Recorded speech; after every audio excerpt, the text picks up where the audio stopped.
Rich und Ehre, was ich dir noch angesäche, so bist du ihr aller Ehre. Was ist Wundes hier geschehen? Dass ein Magd ein Kind gebar, ihre über aller Engel Schar. Was das nicht ein Wunder gab.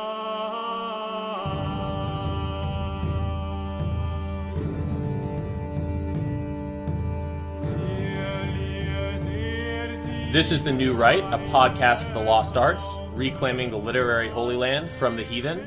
I'm here today with Dan Baltic. This is Dan Baltic. We're also here with a guest today, Kevin Kautzman. Hey, thanks for having me, fellas. I'm looking forward to this. Of course, yeah. Sure thing. And just to introduce Kevin a bit to anyone out there who may not know him, Kevin's an award-winning playwright and screenwriter. He's originally from North Dakota, lives in St. Paul, Minnesota now. He's got a degree in history and philosophy, but also a MFA in creative writing.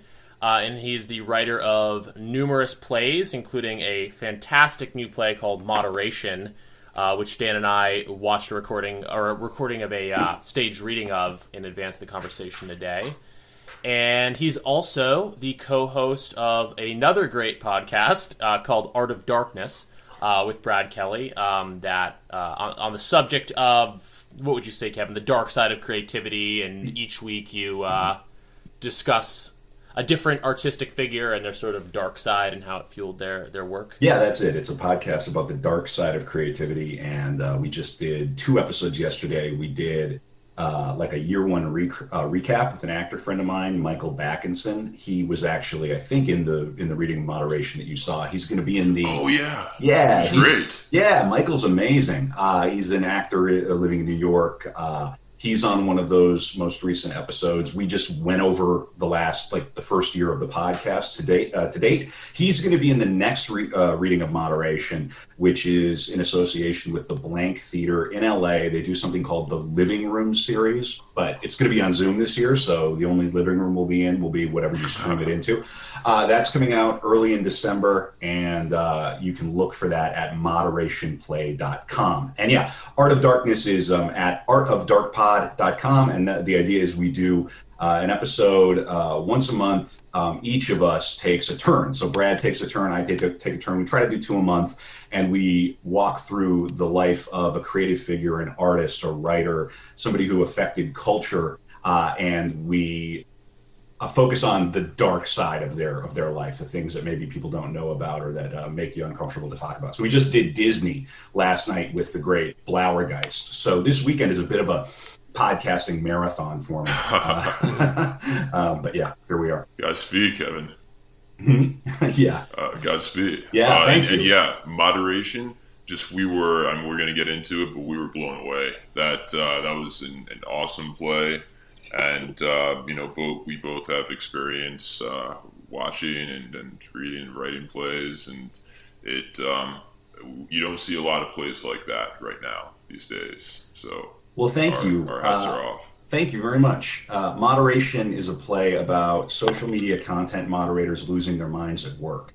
And it's a bit of a rip from the headlines play, in that if you want to look up social media moderators Facebook lawsuit, you'll find all sorts of information about this. There's a very fine article in The Verge that came out, I think, the year before last, something like that, that went over what was happening to these poor content moderators. And of course, they don't work for Facebook. They work for a contractor that Facebook employs or utilizes, because Facebook, being essentially fraud at scale, this horrific mind control program that should be, we should set it on fire in Minecraft.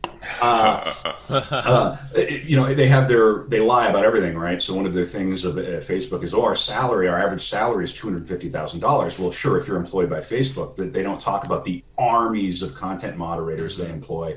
And these poor folks were thrown to the wolves and are essentially asked, without any sort of psychological help, without any counseling, without any insight or humanity about what these people would have to be forced to see. It's shades of Clockwork Orange, right? Oh, my job is 8 hours a day to watch the most horrific things that humanity puts online, to see the snuff videos, to see the horrific criminal pornography, all of it. And I thought, I had wanted to write that play for a very long time, because I'm a very online guy. And one of my earlier plays was about, is about online sex work. It's called If You Start a Fire, Be Prepared to Burn. And that had a production in New York. Oh, yeah, thanks. That's in print from Broadway Play Publishing. So if you want to read that, you can find it. In any case, moderation, the thing that got me to write moderation finally, that got me off my chair and into researching it, which is its own animal. I had an anonymous Twitter account for a long time that eventually got banned. That's a story all its own. But the thing that got me to start writing moderation was a point in one of these stories about the moderators coming to believe the conspiracy theories they were moderating. Yeah. I thought, that's a play. Absolutely. The thing I wanted to say that really impressed me and just completely engrossed me about moderation was that how much were in your critical crosshairs, so to speak, with it. Because, I would be interested enough in a play that was just about tech censorship, or just about the effects of stimulating media, just about the online, the effects of watching that kind of content online. I'd be interested enough in a play that was just about the banality of modern corporate culture and the indignities of modern work. And I would be, content to watch a play that sort of tackled a little bit how, a certain kind of beta white male, so to speak, is sort of being replaced by women.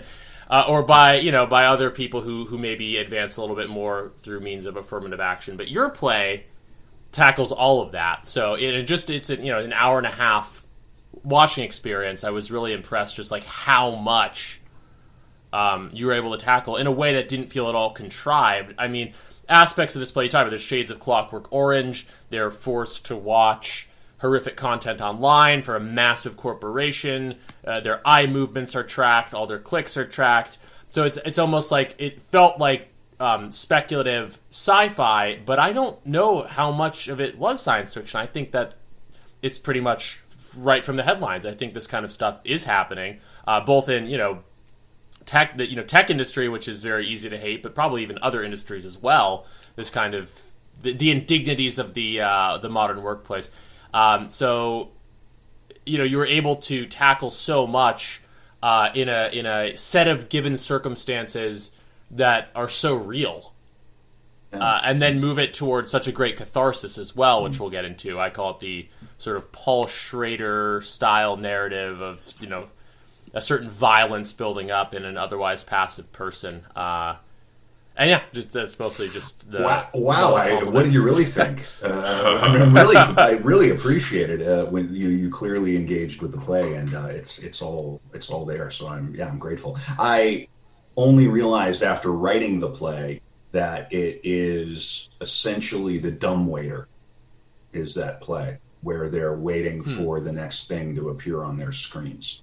It was quite funny to realize that, and that's maybe a short way of saying it maybe feels original, and I hope it certainly feels original, but I am grounded in a theatrical tradition that just owes a lot to the likes of Pinter and Beckett and all the rest of them. So, and I feel like what you're describing, all of those layers and those nuances and things, it's because I love theater and because I'm so familiar with it that I feel like I have the tools and the ability, and I've had many great teachers and I've been in many great theaters, and it's one of those funny things where you just immerse yourself in this stuff and it channels through you in a funny way. It's like I don't really feel like I wrote it somehow.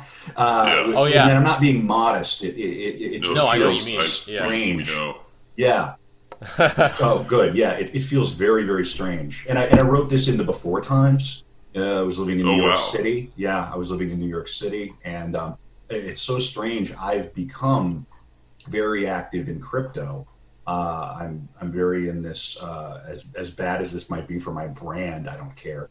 I'm very in this Floki crypto, which you're going to hear a ton about. I saw that, yeah, on your Twitter. And I became a moderator in the Floki chat.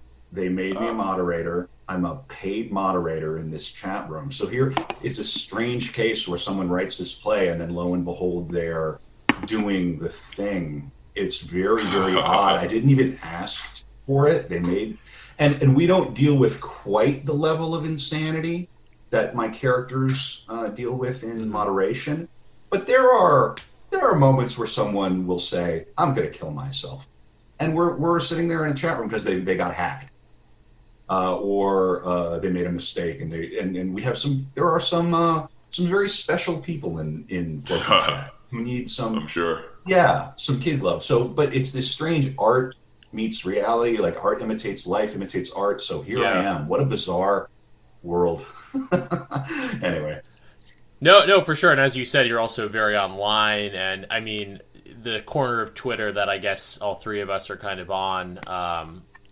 Well, we don't have the most horrific stuff that your characters deal with, but in terms maybe some of the 9/11 conspiracy, it's all stuff we're familiar with. There are three. It's always 3 clicks away. Right. Always. No, that you makes can sense. get to some of the darkest stuff on the internet in about 3 clicks, and it is this hovering ghost under everything that's done on the internet. It's very, very strange. It's like there's the Disney internet, there's the Facebook internet, there's grandma posting recipes, and then there's a snuff film, and it's all right there. It's I don't know. We're not equipped to process or to deal with it. And for sure. I mean, it's interesting how much the internet has changed even in my lifetime, and how much less ostensibly free it's gotten. It's obviously much less of a place of free expression. There's much more policing that goes on in terms of text censorship and the type of things that your characters engage in with moderation. But at the same time, the dark shit is all there still. It's just more behind the surface, and you can't really expunge it from the internet. All you can do is keep it off of the most public-facing stuff like Twitter and Facebook. So it's like there's this policing attempt that goes on, an attempt to sort of, especially since Trump, I think, in terms of political stuff and stuff in general, perhaps, there's this attempt to control the narrative that emerges online. And I think that the bigger companies and the powers that be have made a lot of strides with regard to that in the last 5 years. But as you point out, the dark stuff, not even the political stuff, but although maybe that could be part of it, but the snuff of it all and the deranged pornography, like, it's all still there. It's just more covered over. So it's this strange thing where there's more policing, but also like the really toxic shit is still there. Yeah, it's there, and I think everybody knows that it's there. So it's like this villain outside the room. It's like a shades of like a Friday the 13th movie. Jason's out there. What's going to summon him? We don't know. Very, very strange. And they would have us believe, all of these companies would have us believe that they're in control, right? Because they have to present as if they're in control to keep the advertisers happy. Because at the end of the day, Facebook is an advertising company. That's what it is. Mm-hmm. It's an ad platform. Google, all of them, that's what they do. And I'm an ad man. Don Draper would be working at Facebook or at Google or what. Or Netflix, and so forth. They have to give the appearance of control, but I think one of the muckraking qualities of my play moderation is that Of course, they don't. There is no AI. It's skip logic. It's a big spreadsheet. You're in their spreadsheet. The new Facebook name change is Meta. Well, of course it's Meta. That's what they want. They want your metadata. By the way, what a POMO first year grad school trashy name for your company. Oh, He's absolutely. a boarding school MK Ultra victim who wants to, and no offense if you guys went to boarding school, but he, No. you know, Or for MK Ultra victims. yeah, right. Well, I mean, as we all are. yeah, we all are. That's one of my central theses. But yeah. One thing we wanted to ask you about is the writing within the cathedral and writing things that are, for want of a better word, based. I don't think it's,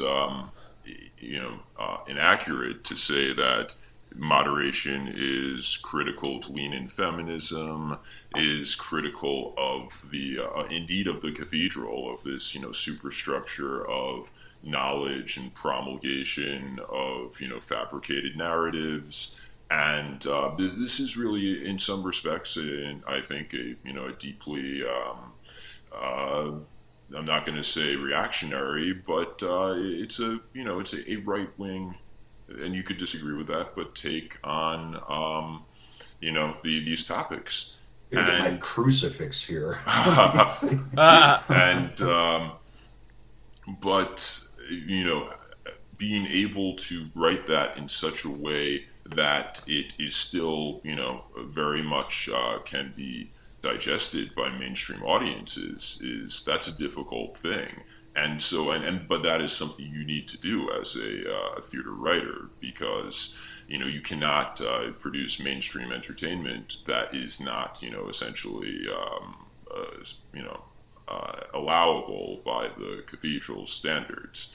So maybe you could tell us a little bit about your process for writing, as Strauss would say, writing between the lines.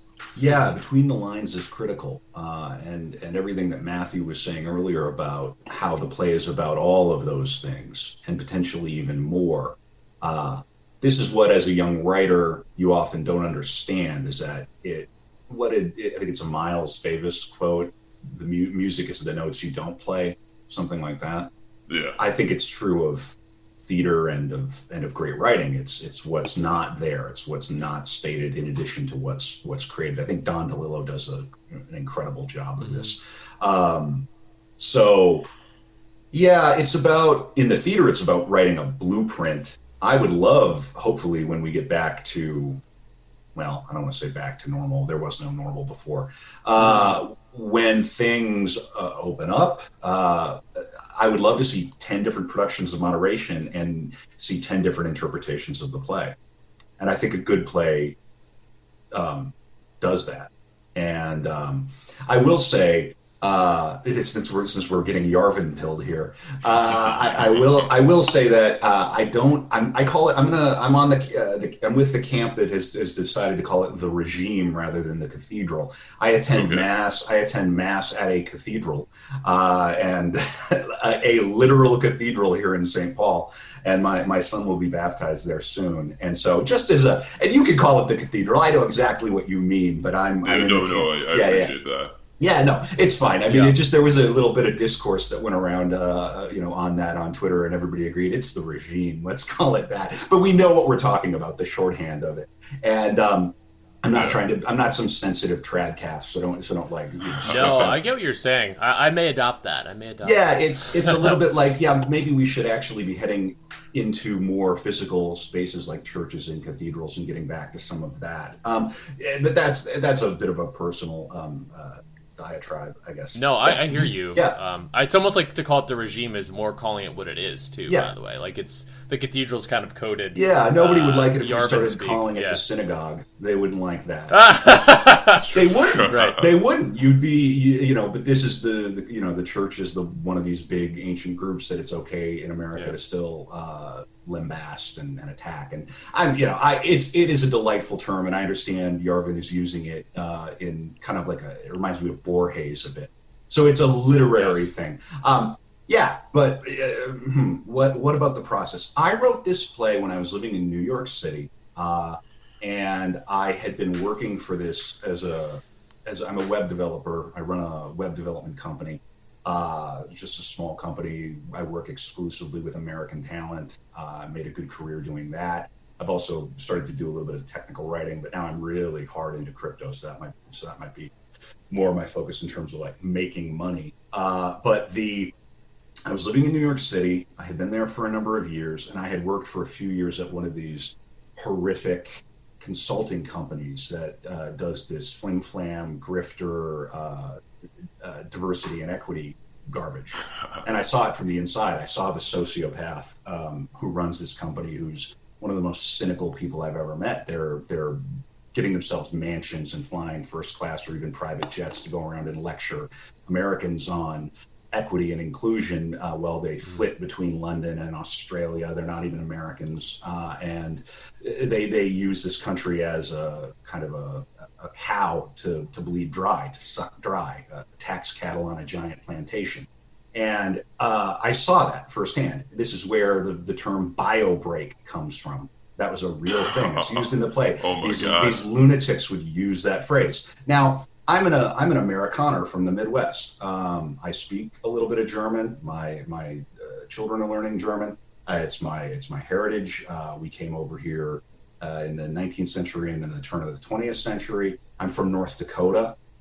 Somebody who leans to the left in North Dakota is to the right almost anywhere else. Yeah. And that's something you slowly learn. One thing that the regime excels at doing is tries to render everything in this ridiculous binary. Well, this is a blue state. Well, this is a red state. What? What do you mean? It's all like a psyop, and it's all meme warfare, mimetic warfare, all up and down the line. So the play, I'm trying to put myself back into the place I was. I had not written a new play for a while. We had adapted If You Start a Fire, Be Prepared to Burn into a TV show. I have a wonderful writing partner who's going to be directing the reading of Moderation that's coming up. Her name's Abby Lucas. She's wonderful. She's a Kiwi. She lives in London. And we've written, I think, like 4 screenplays together. We're working on a new screenplay right now, which is going to be hilarious. But regardless, we had adapted If You Start a Fire into a TV series, then into a series of web shorts that's going to be in the New Zealand Web Fest. You can find that at moneyshotshow.com. And the pitch of this is it's like if OnlyFans was kind of funny, if people were being asked to do funny, ridiculous things on OnlyFans. So it's a little bit of a comic critique of the internet and all the rest of it. But I've been working on that, and I was like, okay, I've got to write a play. I've got to put myself in a position to write this play. And I went and I did a lot of research, and I created an anonymous account on Twitter, which will remain anonymous. It no longer exists, but I proceeded to go very, very hard down a very, very deep rabbit hole of, you talk about like our side of Twitter, the side that's 3 clicks further away, 1 or 2 clicks further away, and you know exactly what I'm talking about, and it's not hard to find. And I had that account. I made the mistake of associating it with my phone number. That account finally, but it's research. I was legitimately doing research. Mm-hmm. And I went really into it, and I saw some things that I regret seeing. I kind of MK Ultra'd myself a little, but this was in service of the play, and legitimately. And it was only after I took a trip to England to visit Abby and to work on one of our screenplays, and just because I like London a lot. I've done theater in London. It's one of my favorite towns. Great city. One of my plays premiered at the Finborough Theater over there. I'm hoping, of course, Moderation will have a life over there. And in any case, I went over, and it was only in England when something happened. There was an incident, and there was a manifesto going around very quickly after. And I asked somebody, send a link. My account was killed in London like that. Oh. And so very interesting. And then I came back, and I sat down at my favorite bar and restaurant in Manhattan, Kismet. Shout out to the Kismet crew. And I this is back when I drank. I don't drink anymore, but would just put back some vodka sodas and just started writing the play. Yeah. Very cool. Wow, that's quite a story. Like in terms of the real world research you did and everything. I mean, you kind of mentioned earlier how it almost feels like you didn't even write the play, like it just kind of came out of you. And I mean, there's a purity to that, I think, in that sort of creative process where you really enmesh yourself in something and then just channel it. And it seems to be that was the case with Moderation. I had more than a few people. It's not the first time that this has happened in my writing life, but this was the most intense. I had more than a few people sort of come and ask me if I was okay. I had it prompted a breakup in a funny way. That play was really part of a breakup that also involved Bill Burr. Believe it or not, we went to a comedy show. It was supposed to be an all ladies night comedy show, and Bill popped in and did some time, and my ex did not see Bill's set the same way I saw it. So it was thank you, Bill. She's a lovely girl, but it wasn't meant to be. And now I'm very happily engaged, and we have a kid. So it all works out the way it should. It all works out the way it should. But yeah, that was tough for my ex as well. Just the play was tough. It's tough. It's a tough play on people. And even some of the actors have been like, "Are you okay? Do you believe everything?" Like, "Oh, whoa." Because the problem with these plays is once you write a play like this and you hand it over to somebody, people are who aren't writers. They have a tendency to sort of go, "Well, you're clearly writing yourself in this play, right, Kevin?" It's like, no, I'm not that guy. I'm not that guy. I'm not the he character in that play. It's not some sort of simulation of myself at all. Right. Yeah, crucially, you get into the voice. As we know, we wrote novels, both Matt and myself, and I write plays, and you get into the voice of a character, and it's not you. You're, as you say, channeling. You're channeling a character, and it's something that people outside of writing just don't really fully understand. That you could be so intimately familiar with the character, but yet be like, well, I don't really agree with the character's stance on this, and this. They'd be like, well, that's you. And it's like, well, no, it's not actually. It's yeah. And I mean, in order to write compelling characters and even compelling villains in some cases, you have to understand where they're coming from. You have to give it almost like the best blush interpretation of whatever potentially unhinged or dangerous view they might have, to be pretentious about it, akin to what John Milton does in Paradise Lost with the Satan character as a classic example, in making him genuinely interesting. And some would argue more interesting than, the good characters in that work. So you have to get under the skin, but that doesn't, so, in order to make good art, you have to get under the skin, but it doesn't mean you agree with it. Absolutely. And there are opportunities to do some very hardcore, very intense research. If you're writing a play about a mountain climber, you should maybe go talk to some mountain climbers, maybe go climb a hill. Yeah. I mean, it seems to me to be the most obvious thing. It's like playwrights who've never acted, or who would say, "Oh, I could never act." It's like, well, wait, that's like somebody who wants to write an opera but doesn't play the piano or doesn't play an instrument. What are you need to be in and around the theater. And even if you have extraordinary stage fright, you've got to be in the theater one way or another to write for the theater. Yeah. I think so. That's my best advice for young playwrights, is go and act. Interesting. I mean, we don't have to put this in the final version if it's not a comfortable question, but I am curious, and not to be like those people who say, "Oh, the he character must be you." But I am a little bit curious. So you did research on a more extreme side of Twitter, but your current Twitter presence and the kind of the current, some of us that you associate, whatever you want to call what we dub our corner of Twitter. Did you come to that after delving into some of the more extreme areas, and then kind of settled on, our more moderate wing of things? Sure. Or were you, I would say that happened that way, but it was also, I think, a consequence of some of the people who took interest in my account and took interest in my writing. The fellow who helped me produce the podcast version of Moderation, which you can find at moderationplay.com.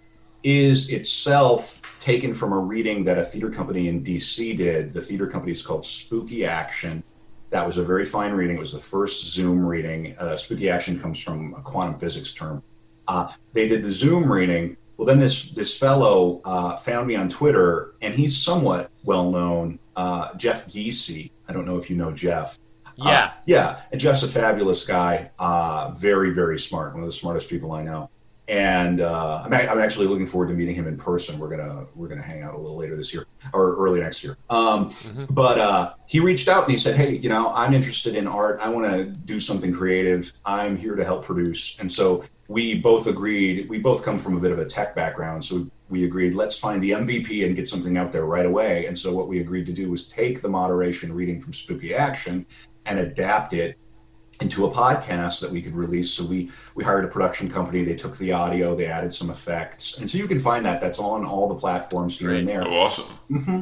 Yeah, and Jeff did a good job of he introduced me to some of the heavies on that side of things. And he may or may not have told Jack at Twitter to check out the play, stuff like that. I'm waiting for my Teal Bucks to come. They're somewhere here. They must be. I don't know where they are. They're in the mail. Yeah, my Teal Bucks are in the mail. If only, right? But yeah, and then that sort of naturally developed. But my account has been remarked upon as being very heterodox, and I'm proud of that. I don't want to be. There is a place for people who are face cucks on Twitter. I'm one of them, and it's because I'm a writer, and I also I kind of don't care. Like I know what you mean. Yeah. And I also tried the Anon thing for the research. I don't. It wouldn't be for me. The Anon thing was a LARP. I have this account. It is what it is. I'm into lots of different things. I post a lot of meat. I post a lot of barbecue stuff. I just like your T-bone. Yeah, I made a T-bone today. Yeah, I got a whole side of beef from a butcher. But of course, what's awful about this is that's very political. If you're meat posting, you're saying a certain thing now. And I'm just like, no, I just really like this meat.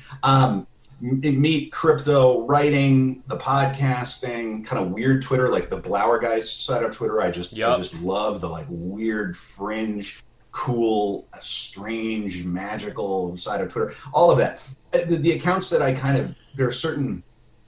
I have a nephew who's autistic, so I don't. But there are certain. I was gonna say there are these autistic face cuck accounts where it's like, oh, here he is again. Oh yeah, okay, wow, yeah. Woke stuff is really terrible. Okay, yeah, gotcha. No, I know what you mean. I gotcha. So you're reducing your whole identity to this, but then those are people who are trying to sell a book, or they're trying to sell their next speaking tour, or you know what I mean. So I don't want to be that account. I want to be myself, and I want to at least kind of demonstrate for other people, you can have multiple interests and be a real person on this stupid bird website. Right. No, a couple things about what you said. I mean, it's for one thing, yours is a great account. I enjoy it a lot. It is interesting how much stuff is getting kind of coded as being sort of right wing these days, from meat to crypto, to we were even talking about before you hopped on, even your podcast, Art of Darkness. It's not a right wing podcast. But even just to focus on the dark side and suggest that actually might have a positive relationship to creativity in a world where creatives and artists and public figures are told they need to be so politically correct and antiseptic in everything they do, even that, it gets coded in the, you talk about weird Twitter too, this celebration of not traditional is the wrong word because it was even more like this 30 years ago, but just a more healthy conception of creativity that there's a dark side to it, etc. And that also taps another thing I wanted to touch on what you said, the issue of audience and finding your audience. That taps in, I think, into Dan and I's sort of mission for this podcast. It's not necessarily that either of us are barking right wingers. But I think that both of us have written novels and are, trying to. I published mine. Dan is trying to publish his, etc. And we're trying to find an audience in the world as it is, and certainly that audience isn't in the mainstream of publishing, but rather there's this hotbed of creativity online, which is, for lack of a better term, frog Twitter or dissident right Twitter, or even more broad than that.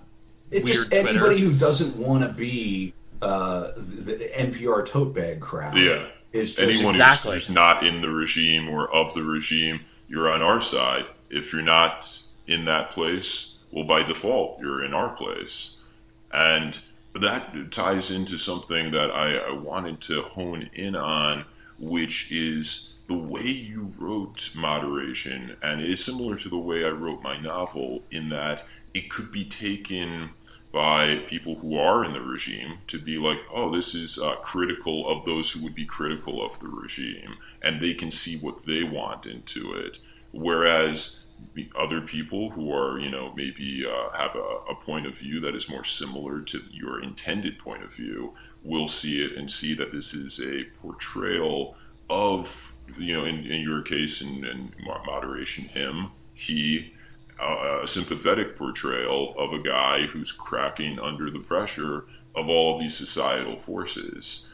And I think, and you could tell me to what extent I'm on target or off target, but part of writing between the lines for a mainstream audience is writing in such a way that both sides can see it and see what they want to see in it. Without a doubt. Without a doubt. But that's what the regime doesn't do. That's what they don't do. That's why absolutely. All their stuff is starting to suck so badly, and why nobody really wants it. It's either yes, Queen, or not at all. And it's like, well, there's something between yes, Queen and reality and art. Yeah. And this is one of the things I resent the most about the American theater, is that the assumption is you're walking in as a lifelong Dem voter, and anything else would be psychotic. Or crazy. I mean, I've been in these rooms with theater people where it's a lot of like, well, we know and we all know. You just assume because we've come into the theater a certain set of things. I did an episode of Art of Darkness recently on the great Sarah Kane, the great English playwright Sarah Kane. I saw that. And who was a strong influence on me, not least because I spent a year over in the UK, and I was in the Royal Court Theatre's Young Writers Program, and my first wife actually studied at the hospital where Sarah Kane hanged herself not many years before. So her ghost was sort of lingering around that scene then. She influenced a lot of my writing, and it was only upon revisiting it that I even sort of realized I had bathed myself in her presence, and it had reached out and sort of affected my writing. But in her own words, this is in the 90s, there's probably nobody more Gen X than Sarah Kane was. She, in her own writing, said, or I think it was in an interview, said, I don't want to be thought of as a woman writer because there's no such thing. I am what I am. I don't want to be a constellation of, this publishing, and the regime has a Pokemon mentality to the arts. You got to catch them all. So we got to grab this guy because he has a funny last name that is gonna da-da-da, and boom, boom, boom, boom, boom, and they're playing. But there's somebody, and I met them. These gatekeepers and these tastemakers behind the scenes are exactly the people you would think they are. Who are not interested in story, they're interested in presenting a story that reaffirms or reifies their ideology, which is not going to be an entertaining story typically. Well, they're playing a meta game. You want to talk about Facebook meta, right? They're not necessarily picking your play or your book for its own sake. They're picking it for how it sits on the shelf with everything else. So they're curating the entirety of culture. Well, is this play going to sit well but next to this play? And what does the playwright look like? And what do you know? They're curating a little. It's a little. They're putting little tchotchkes in their collection, these arts administrators. I'm probably not doing myself any favors, but there's a quality of that, and you meet them, and many of them are megalomaniacs, and they're house cats. They're all about their institution and their control and their place. And I think at a certain point, the art gets lost in that. The United States, arts administrators get paid in the United States. Artists don't get paid in the United States. Yeah. No, you're definitely talking to two people who are familiar with that as well. We'll leave it at that, not to get into work. And I'm going to politely ask for you to delete the last 3 minutes of this podcast. I'm joking. And I've worked.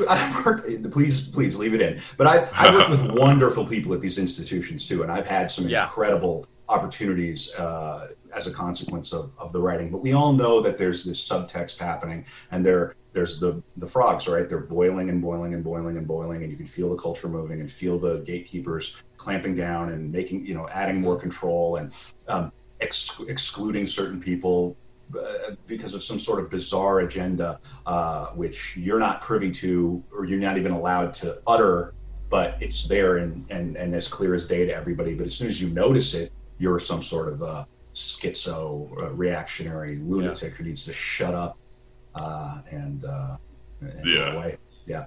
And when it comes to demographics, like, as a playwright who is a straight white guy, you're in a minority today, and you there's a lot you can't write about, which is very, very difficult. I've had producers or different people in the theater come and tell me you should send your plays out without your first name. Just send it out as K. You might have better luck. Things like that. Absolutely I've had the same bizarre. said to me about my writing, that I should, because I wrote a play about that touched on issues of sexual violence, and they said I should pretend I'm a woman.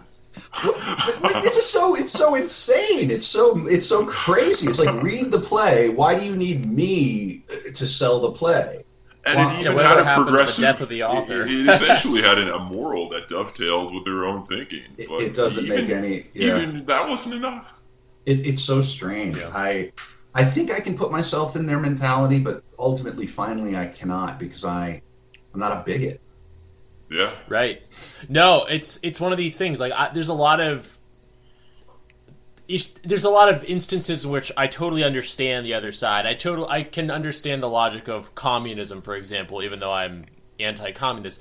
But some of the shit that we're kind of talking about here with the modern arts, not modern art like modern art, but contemporary art bureaucracy, I don't know. I mean, I think on some level, because you can't, like, it would be easy if it was reducible to, this is just what the market demands, which is often how it's presented. But I think that's a lie. It's often presented like, the people demand, diverse art that, like, doesn't piss this audience off, and, like, it's what we need to do. But I don't think it reduces to money. I think that it's a much more, I know it's tired to compare wokeness to religion, but I'm still going to do it here. I think it is a much more like a spiritual or pseudo-spiritual sense about what culture is supposed to be, and the infiltration of politics and ideology, the politics and ideology of the regime into the arts and into culture. And yeah, I mean, not to get conspiratorial about it, but I think that, a lot of these sort of artistic bureaucracies that exist, they're right downstream from like the Democratic establishment. Absolutely. Or maybe even the Republican, just the establishment, the regime. And the letter. The agencies. Yeah. You absolutely, if you're interested in this line of inquiry, the Art of Darkness episode that we did last night with Blauer on Disney is required listening, because this is sort of one of the topics that comes up. And one thing that obsesses me, and that I think a lot about, is wondering, for how long has the money not really mattered?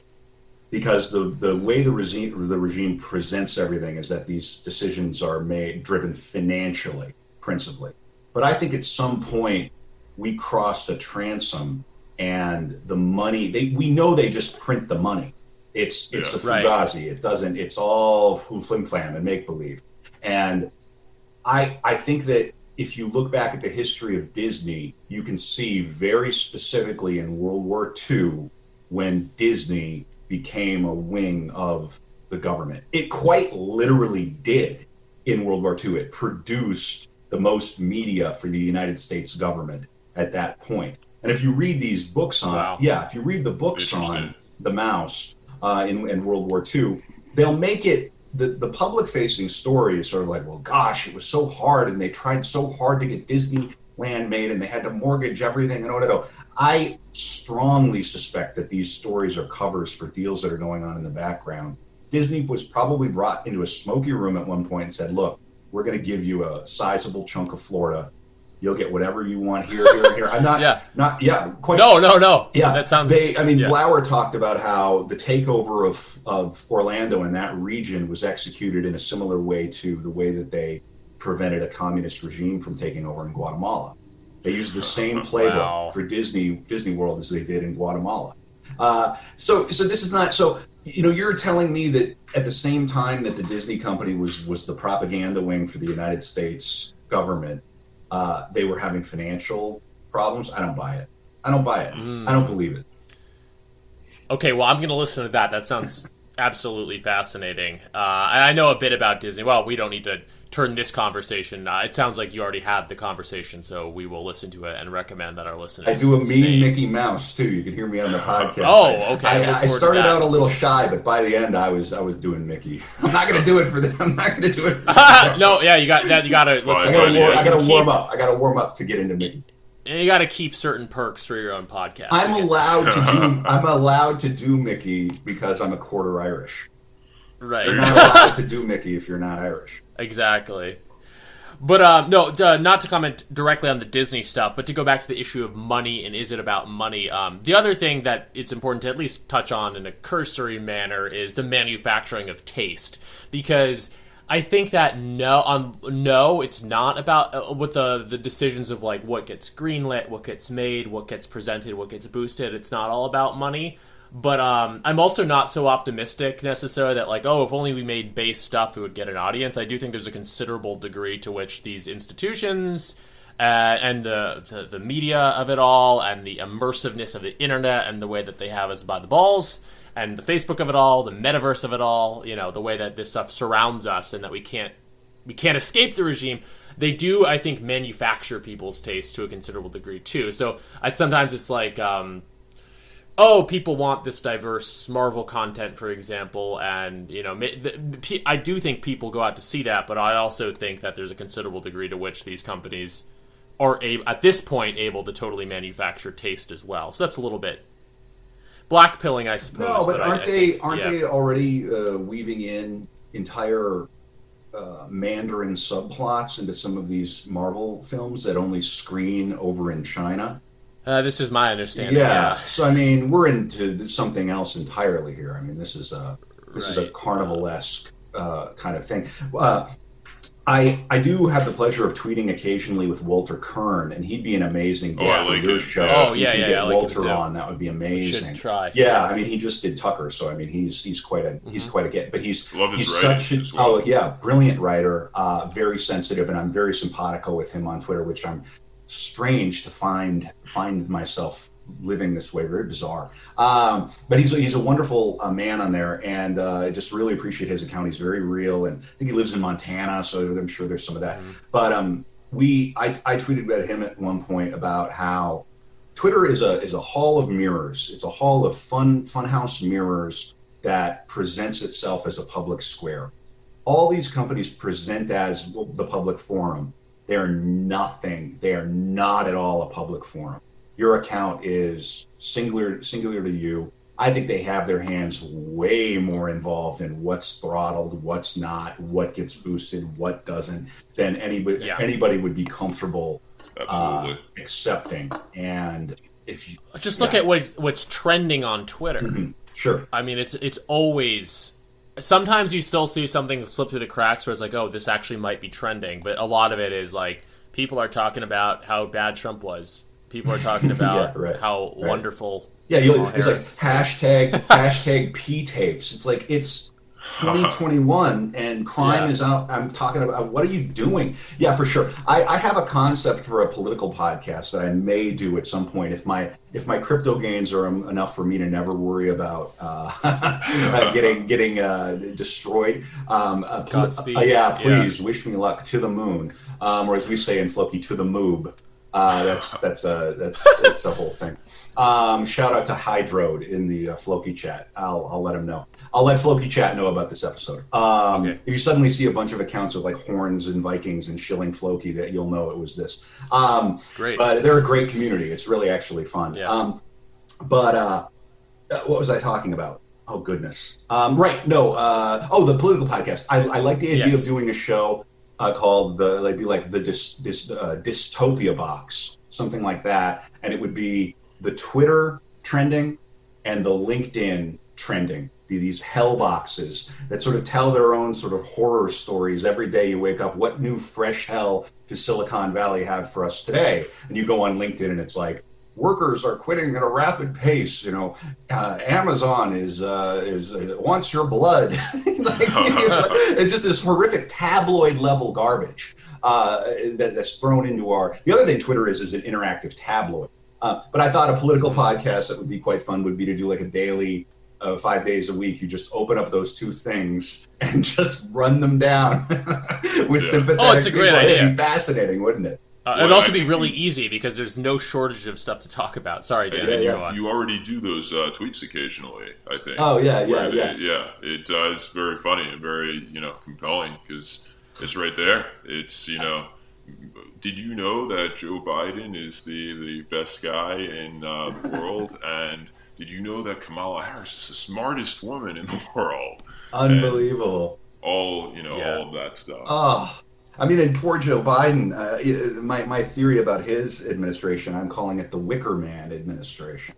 I don't know if that's really taken off, but I'm going to keep saying it. I think we're watching a human sacrifice in real time. I think the contemporary Democratic Party is a bunch of goofy, dressed up, freaky pagans, not the centrists, but the radical wing, which has sort of taken over the cultural arm of the party. And they're just marching.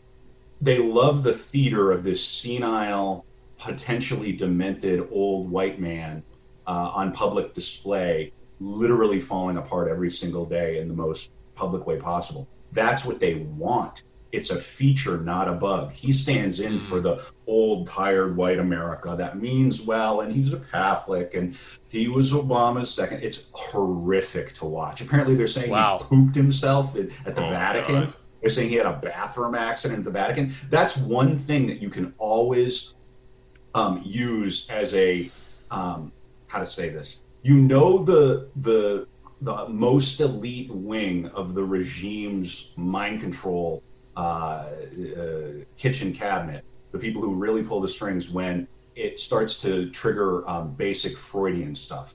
That's their playbook. Yeah. And if you don't know the documentary, he's not a man of the right. He's a man of the left. But if you don't know the documentary, The Century of the Self, Adam Curtis, you have to watch that. Yeah, their playbook is all Freud. And they still use it. It's Trump and the P tape. It's what were we all freaking out about with COVID? Toilet paper. They use all these poo-poo, pee-pee, basic, root chakra crap to grab your attention, and that's how they mess with you, and that's how you know they're evil little scriptwriters are behind it. That's one of my crazy tinfoil hat conspiracy theories. That's rather striking, but no, I see where you're coming from for sure. I mean, I'd never even considered kind of that angle on the Biden thing. It's a distinctly darker angle, I would say. Well, when you accept that politics is show business for ugly people, things get a lot easier.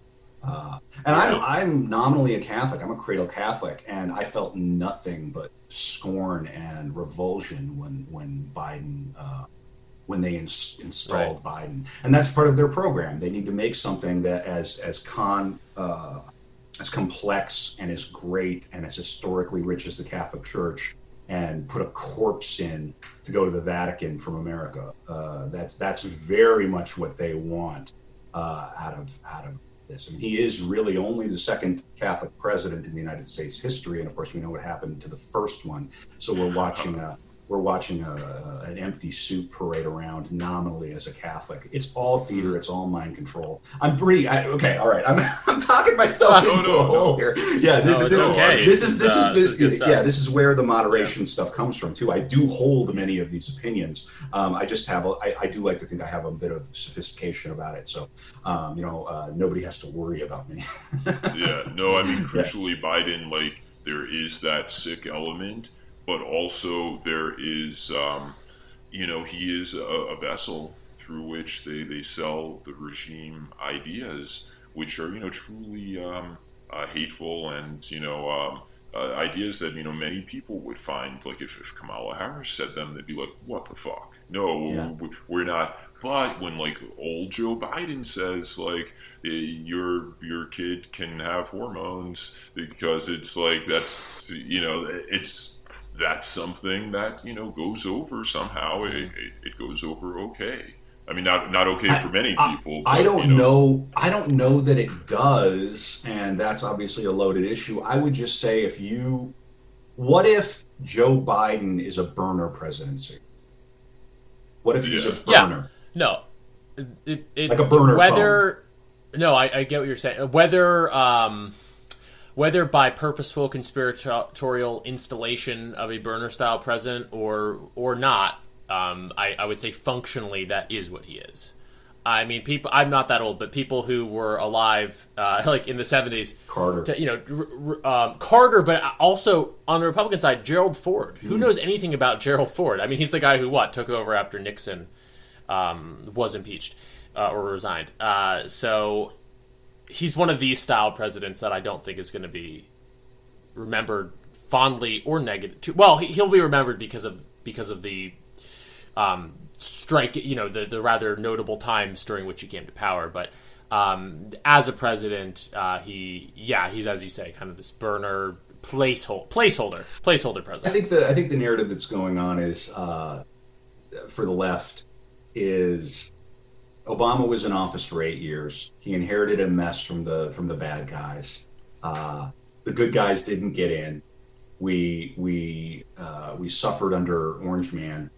And now we're finishing the job before. I think that's their narrative. Who knows? Oh gosh, we're going to get into the Orange Man. But he drove them completely insane. I don't think Trump 2 would be a good thing, for the record. But the Schadenfreude would be incredible. But that's not why you should elect a president. That's not why you should vote for a man.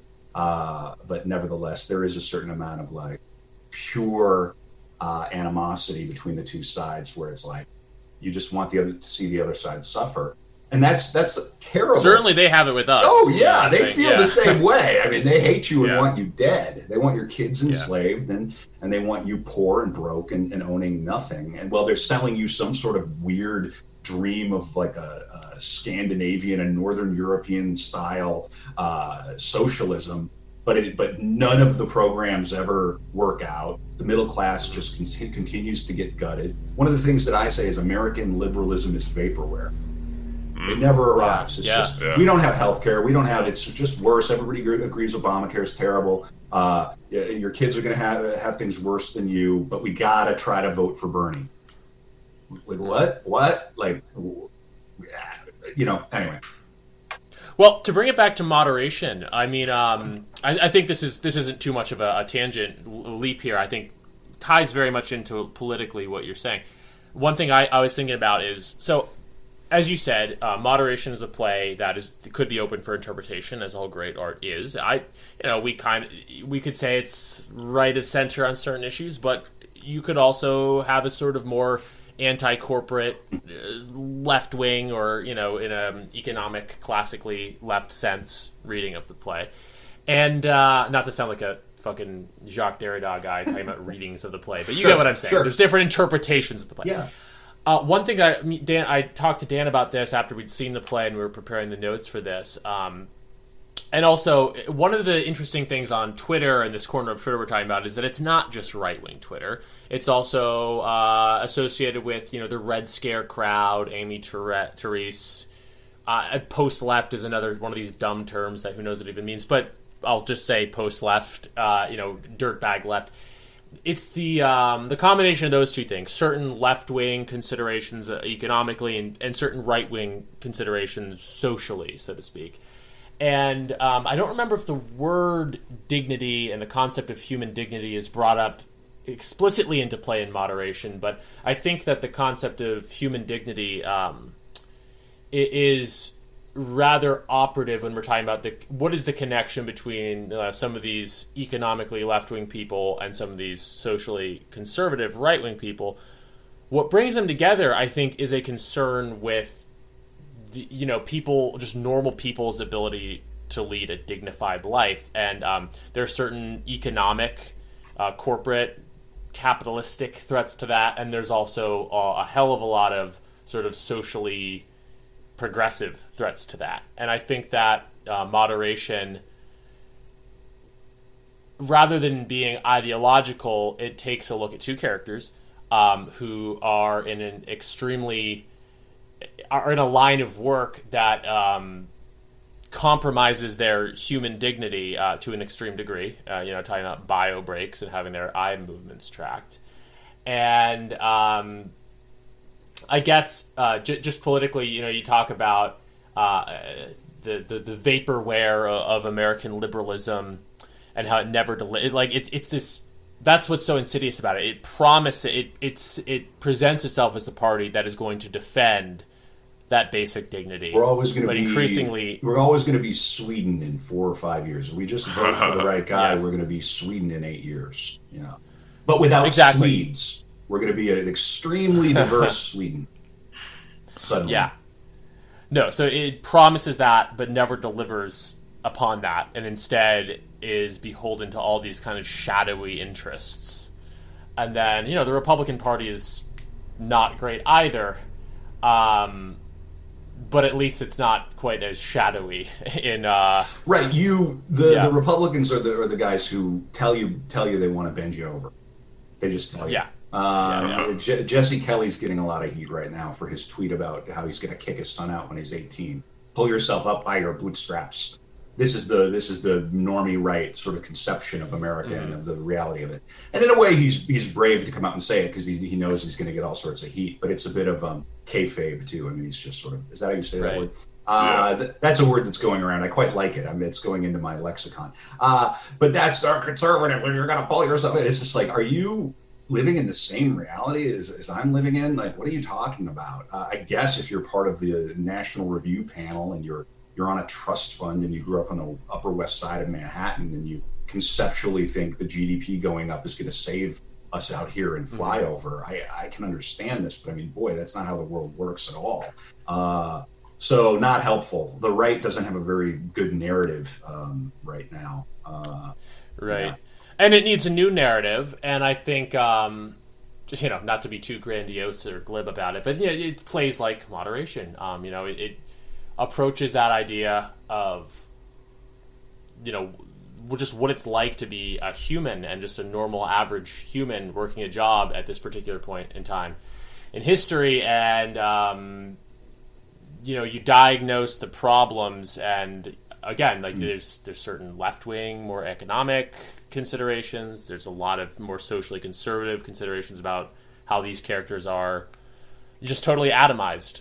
Totally atomized individuals. So I tie the play in because I don't think the play has a specific political ideology, but it shows rather than tells some of these issues that it would be good to see, politicians, and some of them, people like Tucker Carlson, I give props to for addressing them. Have me on your show, Tucker. I'll come on. I know that feel Tucker's. Like you could be there. Oh God. Oh my God. Oh my. I'd have to do OPSEC. I'd have to get a security system or something. I'd have to bring my pillow onto that show and cuddle it. It would be nerve wracking. You'd be a good Tucker. He's very interesting. Yeah. Tucker's very, very interesting, and it is fun to be on Twitter and to very clearly know that his people are on that. Paying attention to the discourse. They get their storylines from our sphere of Twitter. Yeah, they're in it. Yep. They're in it, and very interesting. I appreciate that. I mean, moderation is called moderation for a reason, right? That word. It's operating, I think, at least on like 5 or 6 levels in terms of what the play is. And I don't want to live on the Jeff Bezos favela and then come home to the metaverse. I don't want to plug my children into the metaverse at the end of the day. There's a scene in one of the early Disney shorts where Mickey's, either Mickey's or Donald's, I think it's Mickey's, trailer, right? Because people forget this. Mickey was a bit of a shifty character at the beginning. Steamboat Willie, he's kind of abusive and he's a trickster and he's a little bit of a Chaplin-esque kind of an outsider character. Yeah, he's a trickster. Yeah. They only later made him a family man. And Mickey's arc can be seen to mirror the arc of Irish Americans in American popular culture and history. Mickey's an Irish name. He was an outsider when they created him. Initially, he was going to be called Mortimer, but Walt's wife just recoiled at that and pitched Mickey, and so it became Mickey. But in this Disney short, Mickey's in his camper van, his trailer camper van, and the world is sunshiny and beautiful, and he's with Donald's there, and all the animals are there, and he's in this pastoral setting, and then he presses a button, and the camper van closes down. And you discover that he's camped himself in almost like a David Lynch nightmare industrial slum zone. And I think that's the reality they want to create for us, where we zap ourselves into the Zuckerverse, right? But then in meat space, unless we're part of the privileged elect, we're off to the Bezos factory, and we have to wear diapers while we're working. Absolutely. I don't know if this is art go on.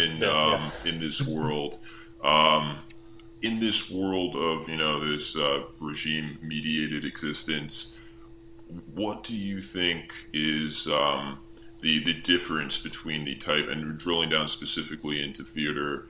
What do you think the difference is when there were playwrights like David Mamet, like Neil LaBute, as compared to some of the plays we see today, which are more, shall go nameless, but are agitprop. Agitprop. And, what would you say the difference is, not just, superficially, but in terms of the story itself?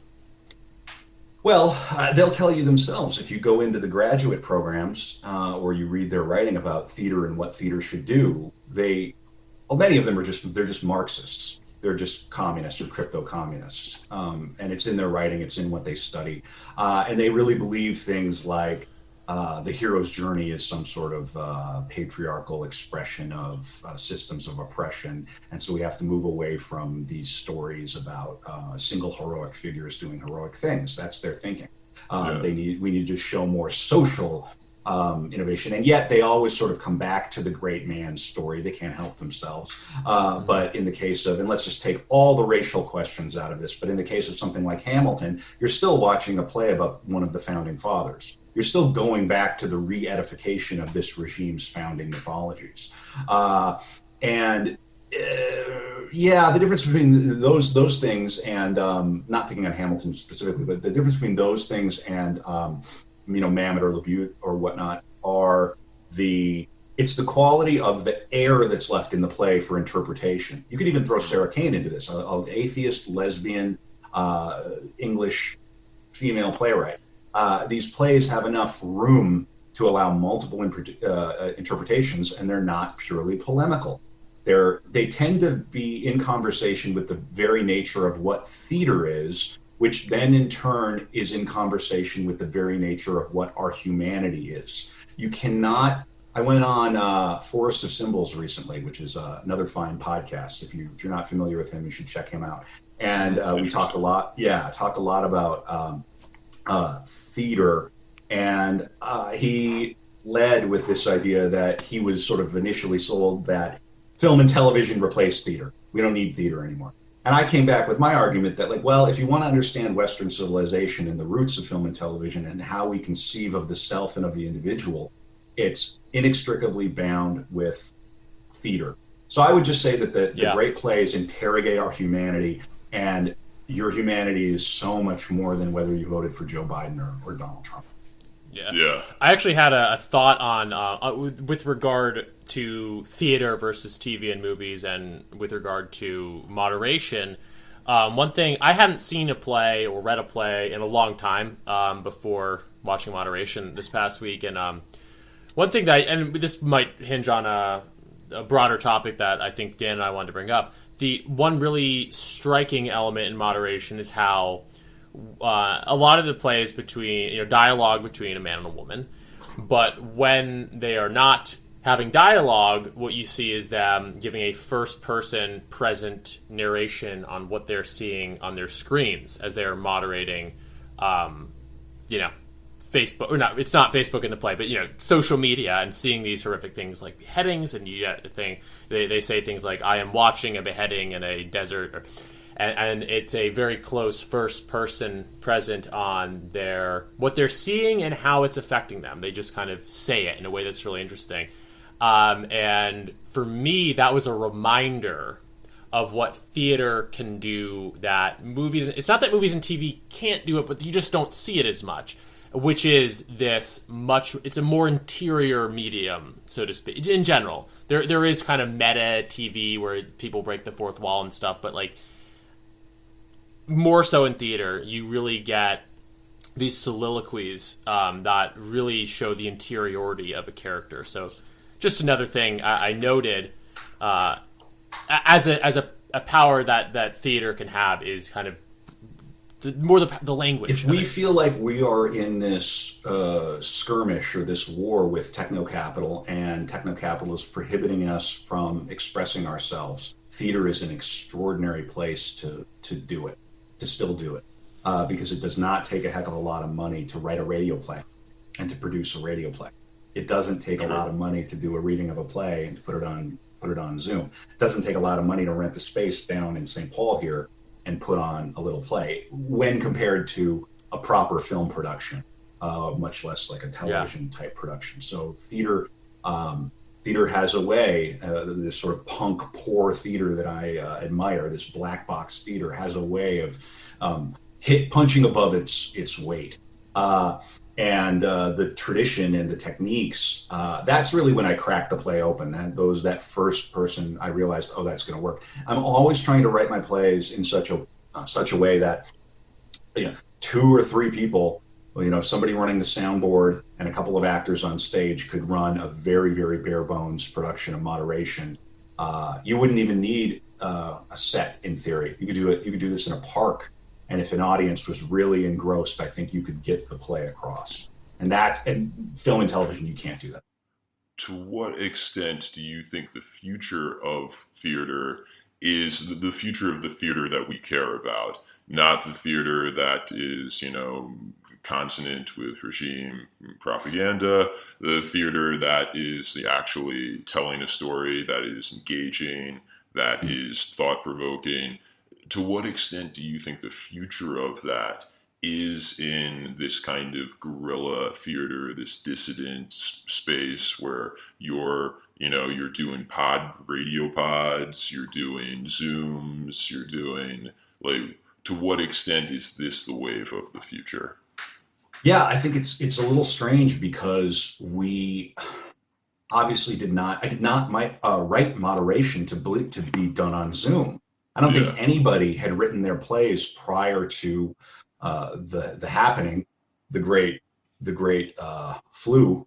I don't think that anybody was writing, and yet my play, for better or worse, sort of is served in a funny way by that medium. But it's not meant to be on Zoom. I'm glad we're doing this Zoom reading in December 6th, moderationplay.com.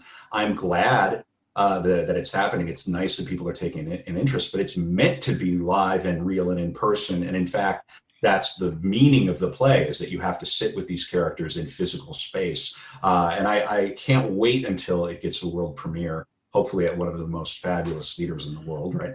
I can't wait until London starts calling, or New York.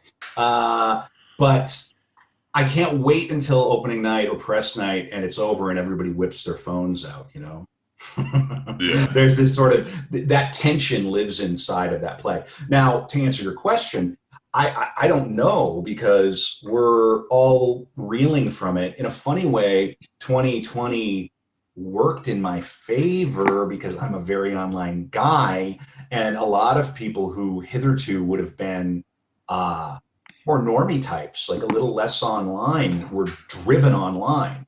And so I'm waiting there like the spider for the fly. It's like, oh, well, you want to do more of my weird internet play? All right, let's go. Do you know? So I think that if you have something to say there now, the least of your problems is the media or the medium, right? You can write a radio play, you can do a podcast. Anybody with a laptop and a microphone can get started doing something.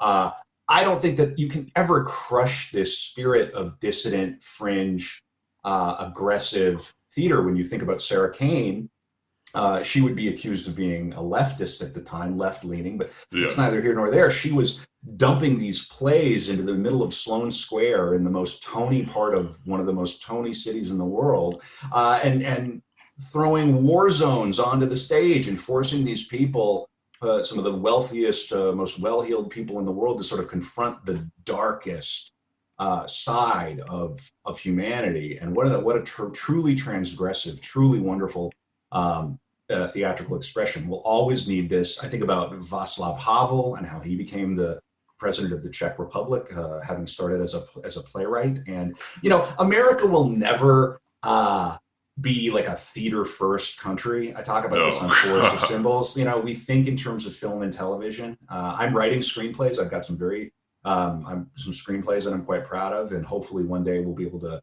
produce one of these screenplays. And awesome. Fun, that I write with Abby, my very good friend.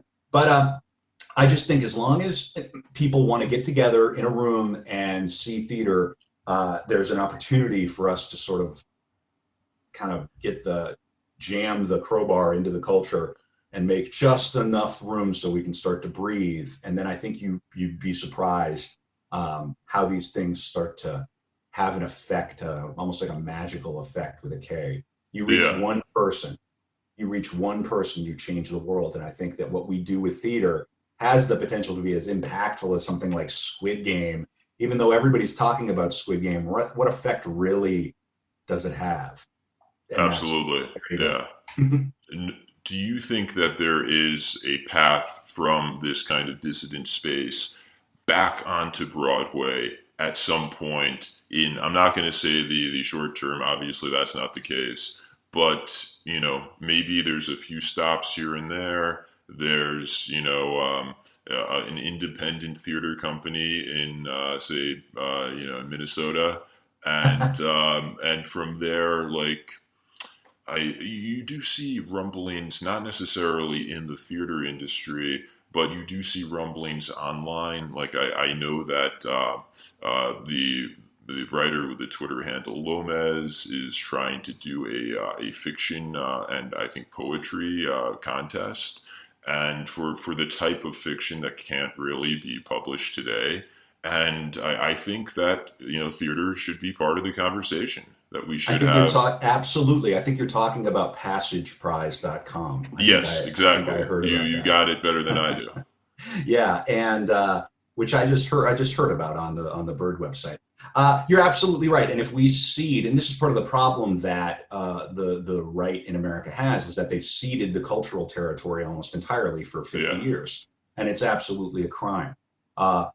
Theater, and it just stinks of all this, like, and it's like, and then you go over to England and it's this rich part of the culture and they think about it in a completely different way, and you begin to see how important it is and how it moves culture and drives narratives. One of the other things on that exchange with Jesse Kelly that happened, I saw some anon account replied to him, you know, suggesting that there is room for anon accounts. We need this. We need to be able to speak freely. And in this climate, many people don't feel able to. Well, then some account wrote back to him in a snarky way and said, you write science fiction. You're writing a science fiction novel. That isn't exactly something that builds civilization. And I wrote back and I said, novels do build civilizations. Plays do build civilizations. Absolutely. You can't think about the modern idea of Spain or the Spanish without Don Quixote. You think about sort of modern German-speaking sphere without Faust. Absolutely. These are not the cart. These are the horse. So that's such a narrow-minded way of looking at things, and I'm afraid that right-leaning people really suffer from this. This idea that, like, in America, to be an appreciator of the arts is somehow a left-wing thing. That has to go. That has to that idea has to go to the birds. It's got to go away. And not to the Twitter birds, but to the vultures who will we devour the gotta idea. I mean, look, if you have all these like boomer cons and all these normie cons who can't figure out like, why have we lost the culture? Why did it happen so quickly? Well, it's like you just focused on going to your church. You made an unholy alliance with the neoconservatives. You lost two really unpopular wars, and you completely ceded the entire cultural sphere to crypto Marxists. And now you can't figure, and you laughed at artists and called them whatever, you sort of mocked them and left that whole arena to these other lunatics on the other side of the aisle. And now there's nothing in the middle left. So in a funny way, the project right now is to reclaim the middle. And as far as Broadway goes, the way that's going to happen is, one, straight plays, like, it's very, very hard to get straight plays to Broadway for any meaningful length of time. Mamet writes about this in, I think it was The Theater of this book. And he was talking about how the theater that he knew that everybody grew up with, which was dominantly a middle-class Jewish theater in New York City, there was Jewish people and it was cultural and middle-class, and that's gone, right? It's been Disneyfied and commercialized and all the rest of it. But he also made the point that that argument is like being the grumpy old guy complaining about the olden days, right? And he very wisely in that book makes the point that there's going to be something that the kids are doing that to them will be their own golden age. And it may be happening on, there's a lot of fun theatrical weird stuff going on in crypto around like memes and meme stories, meme tribalism and meme war, man. And all of that stuff has a lot of theatricality in it. And but I do think that there will always be this irrepressible hunger for the pure theatrical form of people who go into a space and see live performance, especially now after the before times, or after what happened right after COVID. There's going to be a hunger for that, and as people, absolutely, I think we can reclaim that space. But it's going to happen through celebrities attaching themselves to what are perceived to be serious plays. If you can get a celebrity, this is awful, but if Alec Baldwin decides he doesn't want to work on movies for a minute, and it's too soon to say that, but that's what pops into my head. If Alec Baldwin says, I want to do some theater, and he attaches himself to a play, that's enough to drive the play 100%. Forward. Because we have a celebrity culture. That's the reality of it. But plays do have the advantage of being considered serious in America. Often so unearned. Serious. But, did you say inert? No, well, yes, inert as well, but I said often unearned. Right.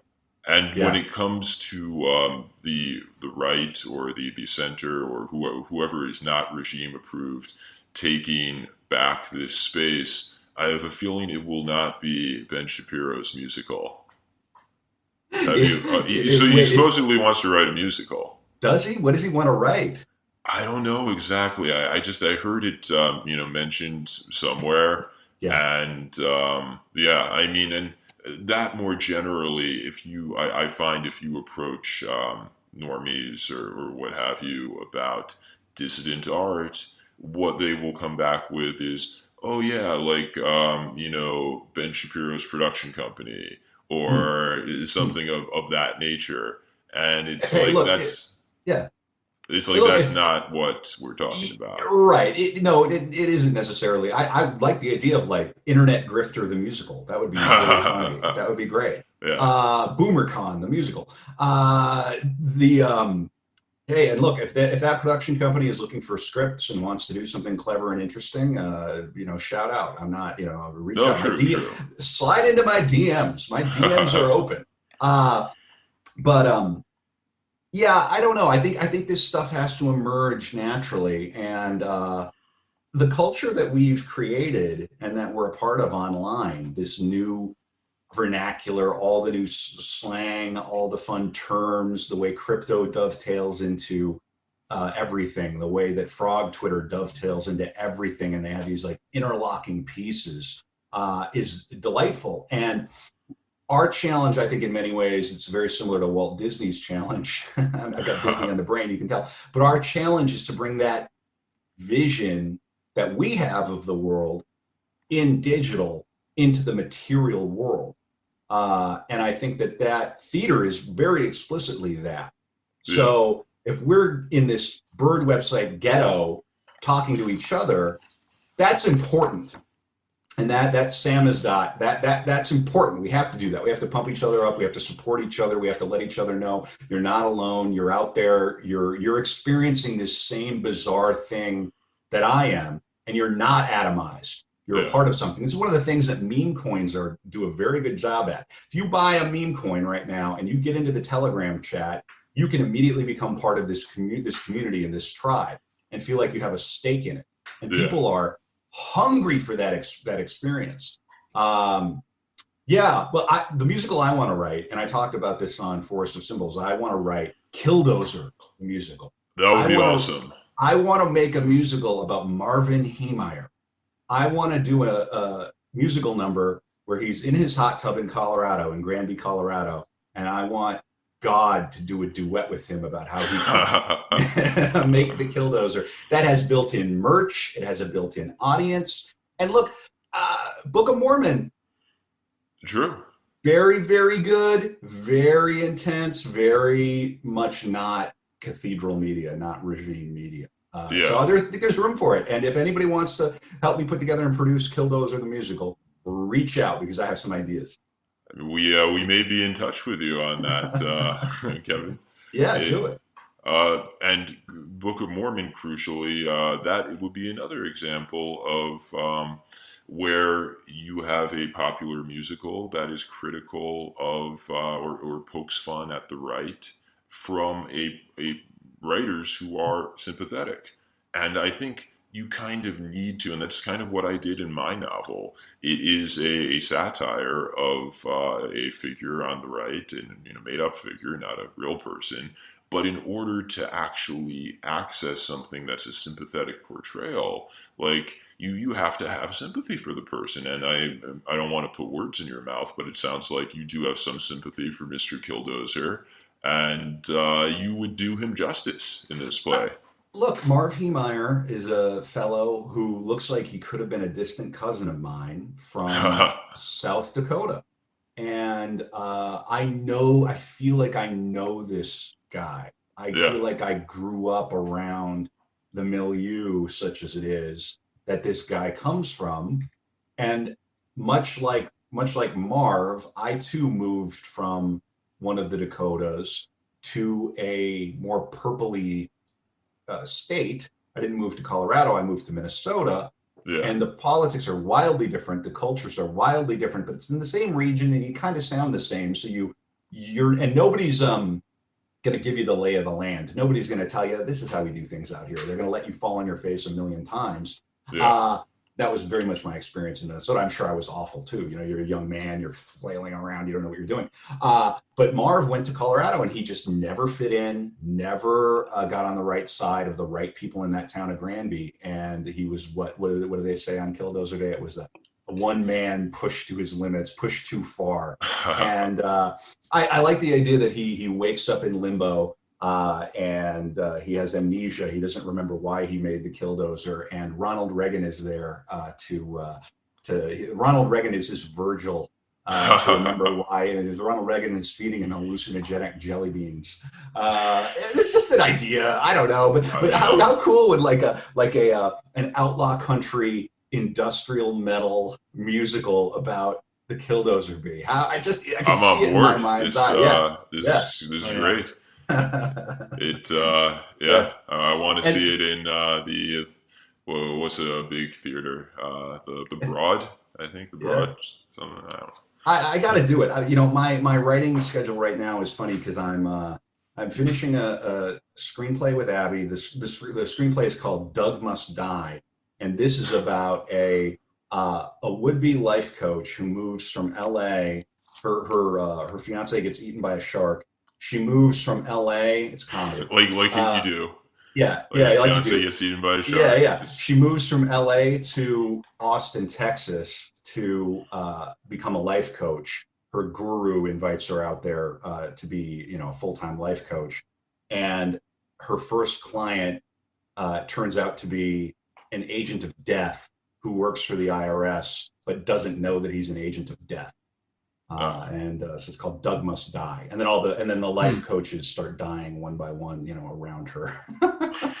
So it's a comedy. I'm working on that, and then I do want to adapt Moderation into a screenplay.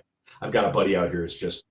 I love the theater. You can tell I love the theater. I want to make theater. I want to make that musical. I want to do all these different things. But this buddy of mine is like, man, you gotta take that. While the iron's hot. Yeah, and so I might adapt that into a screenplay, and then it might be something we just do ourselves. We just get $250,000 together and just do it out here like over a month. It wouldn't take that much, and if we get a good director, good actors, it's something we could put together and maybe make something cool. Yeah. The intention would be a film for Moderation? Possibly, yeah. I think I would need to adapt it. I would need to add like a B story and flesh out some things, but I think it's something that could be done with very little overhead. Yeah. I mean, it's a film, so it's more than theater, but nevertheless, it's a very low budget film. Correct. So, yeah. And I think I agree that it would be fantastic. In that case, I guess you'd have to possibly move away from the first person narration and actually show some computer screens on TV. But yeah, I think it could be amazing. I think with the right director, if we really set out to make something that was filmic with a theatrical foundation, there's some really fabulous film adaptations of plays. Amadeus is one of the greatest films of all time. Glenn Ross, dynamite. But you have to really rethink it in terms of the film medium. Right. Yeah, I think it would be fun to do. So we'll see. Could be interesting. Neil LaBute, famously someone who has a foot in both worlds. And I was shocked to find that In the Company of Men wasn't a play first. Because, or maybe it was. Maybe I'm wrong. I think it might have been. I'd have to look it up. Yeah, but I mean, like all of his films have that quality of like clearly this could easily be done on the stage, and and has the added benefit of something like that has a low overhead. So yeah. I have a group of friends who are all like-minded, and if you're ever in flyover here, you ever visit Minnesota, you're welcome to join us. We do every 2 weeks on a Friday. We have a buddy. This is the same guy who's urging me to do the screenplay adaptation, who has a pretty fabulous place between here and Stillwater, Minnesota, kind of out in the woods and everything. But he has his living room has a screen. He's got the projector, and so we screen all these classic movies, and we do like a round where one of us picks the movie. We just did Mean Streets. Before that, we did Withnell and I, the great English movie. A lot of Americans don't know that movie, but if you don't know that and you're a theater person, you have to watch Withnell and I. Go out of your way to find Withnell and I. Okay. Yeah, and then before that, it was Easy Rider, and we're going through and doing this. My friend Dan picked a very unusual movie, but which was very inspiring to me as kind of a DIY film. Have you heard of this film, Sound of My Voice? Have you heard of this? No. You might check it out. There's a woman named Britt Marling. You heard of Britt Marling? She and her group got really embedded at Sundance and for a few years, and they made this movie, I think, on just like a dirt cheap budget, like no budget, but it's all about the psychology of a cult. And it's one of those movies that, the budget was $135,000. Wow. Right. But I'm getting chills when I'm talking about it, because it's like, is it a great movie? Is it The Shining? No. But is it a thought-provoking, artful exploration of psychology and cult psychology? Yes. And that we can do this, guys. Do you know what I mean? Like, and this is, if I've learned anything from Art of Darkness this past year, it's that going over these lives of these great artists, many of them, they just do it. They don't take no. Like Kubrick made his first movie. He got money together from like a dentist in the Bronx, like family friend, gave him money. He took all his actors out to California, made a film called oh darn, now the name escapes me. I have to look it up. But he made this film out in California, nearly killed his actors with some chemical gas. He was trying to create a gas effect. But he did it. And then 5 years later, he was directing Spartacus. Wow. And so there's a willpower that these artists have. And so in a funny way, I think that's one of the things we're looking for in this show is like, how did they do it?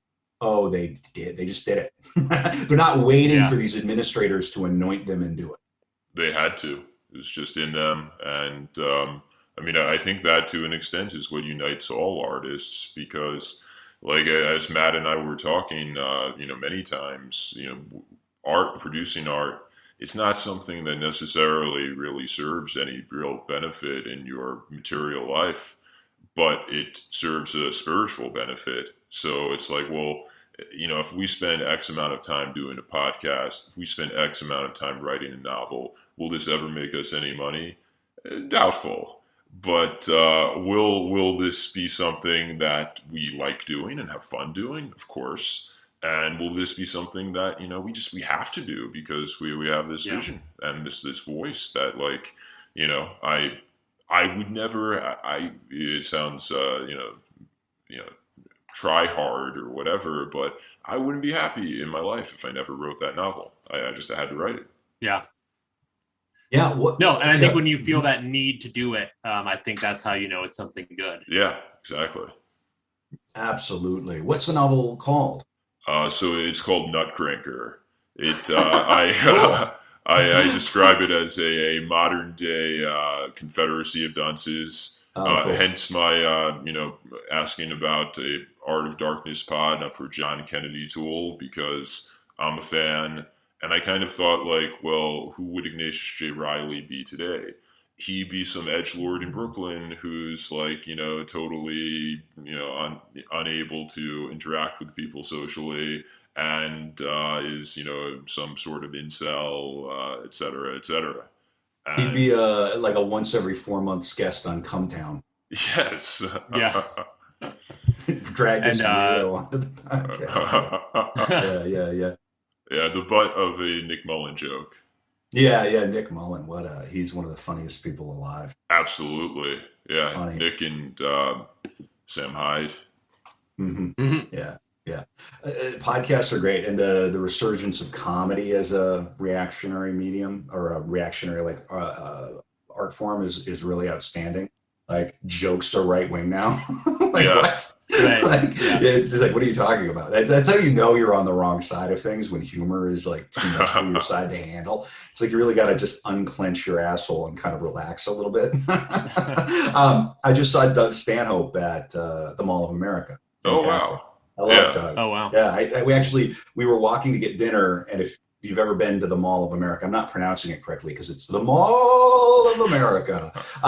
It's a circle, and so you walk around. You can just walk in endless loops around the mall on like 5-6 levels. Right, it's obscene. But we were going to get dinner, and Doug and his entourage were coming the other way. And he had half his face painted, and I was like, "Hey, Doug!" And he goes, "Hey!" And then I'm like, "Happy Halloween!" And then he's walking a few steps behind me, and he's like, "You're going the wrong way!" and then in a few more steps, he's like, "Or I'm going the wrong way. I don't know." He was great. He crushed it, and I love that guy. I've seen him now in 4 towns. Just a real, comedian's comedian, and all those podcasts. What an amazing time in terms of we just have lived through this renaissance of like the radio. It's like old-timey radio has come back. I love it.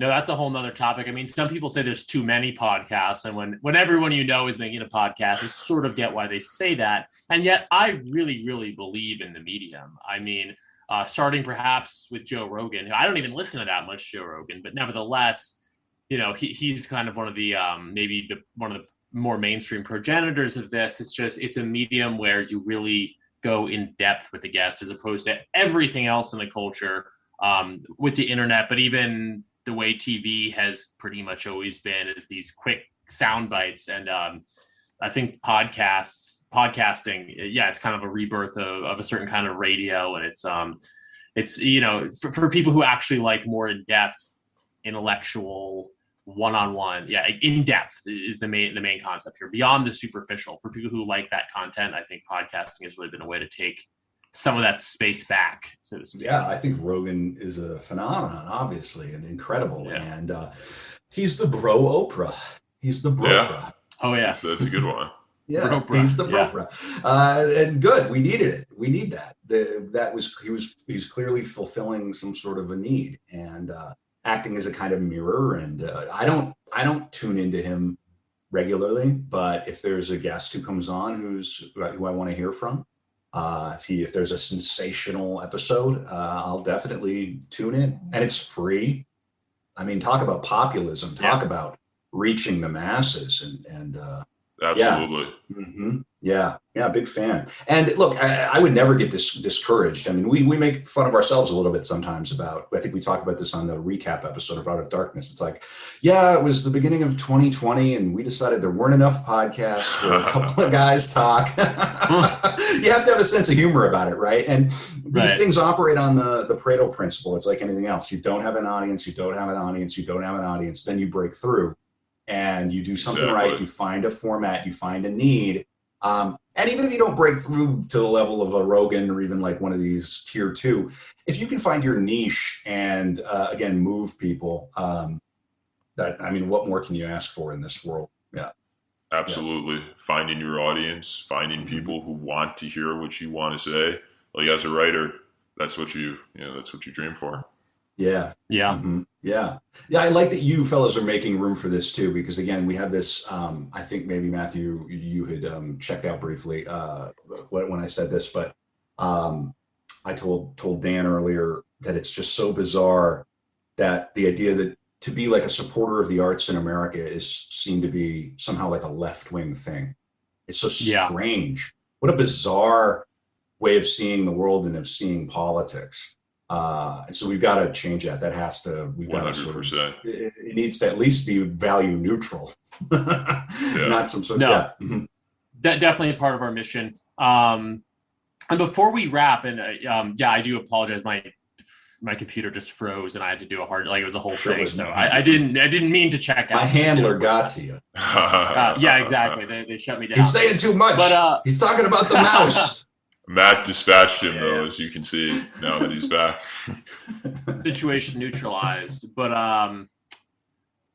so apologies if this already got said, but before we wrap, definitely give us the details on where Moderation is premiering virtually again, because it's the December 6th, right? Yeah, December 6th. It's going to be at moderationplay.com. I keep that updated all the time. My website, too, it's kevinkautzman.com. It's KAUTZMAN. .com. I keep that current. I'm on the Bird website. It's just my name.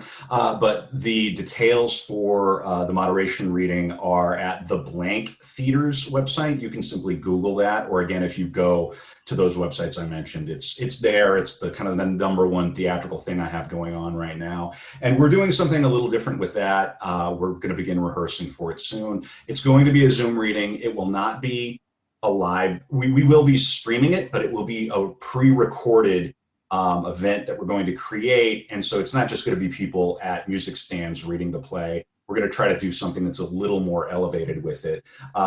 Two fabulous actors. One is Michael Backinson, who I mentioned before, who worked on Moderation with Spooky Action. Or rather with the Up Theater in Manhattan. He worked on that. And then I have Amanda Forstrom, who's a friend of mine, who worked on the Spooky Action reading, but they've not worked together on the play. So they've both done separate readings of the play publicly prior. Now we've decided, let's put these two together and see what happens. And since she was living in DC, Amanda has moved back to Minnesota, and we're whispering about possibly starting a theater company here back in Minnesota, but that's to be determined, and we're thinking about doing it possibly next year, purely for the tax breaks. Well, we would all benefit from that. So I wish you luck in that, and I hope you do. Yeah, and look, I mean, if you're really serious about the Killdozer musical and anything else, slide into my DMs. I'm always open. I'm interested in chatting about it. Definitely. I'm halfway into a new play about the opioid crisis and crypto, and a woman who goes to the dark web to hire an assassin to kill a pharmaceutical executive. Oh, wow. Something kind of fun and lighthearted. Yeah. So hopefully I can finish that, and I hope you too. I hope I haven't talked too much. I mean, obviously it's a podcast, not at all. So it's like the whole. We want you to talk. Yeah. I hope you two are finding inspiration in your own writing as well. Do you find that working on this show feed like sort of creates a virtuous loop for you with your own work? I do. Definitely. Yeah. Go on, man. So the ideas that get kicked around are definitely an inspiration, and then even just you, Kevin, are much bigger than Dan and I, which is to your credit, but we don't have big audiences for what we're writing, but this show is a reminder that we have a social circle, if not a full-on paying audience. We have at least a social circle of incredibly smart and creative people for whom we can present our work and talk about it, and I think so both in terms of finding material inspiration for our work, but then also just the social aspect of art, I feel like, is a big part of this podcast. Yeah, and I would say see about getting my pal Brad Kelly on at some point. Brad. Brad sent me his book a while ago. Great. I admit I haven't read it. I got a big old stack of books, like many of us have. I will read it though, and we will have Brad on. Yeah. You got to have my podcast husband on the show. Yeah, man. But that's great. I really appreciate you guys having me. So I'm happy to come on anytime. Let's. I hope you can make that premiere of Moderation. And really enjoyed this, making time to just talk about real things. And cool. Yeah, it was great, so much, Kevin. Awesome. Thank you. All right, fellas. Take care. All right. Bye.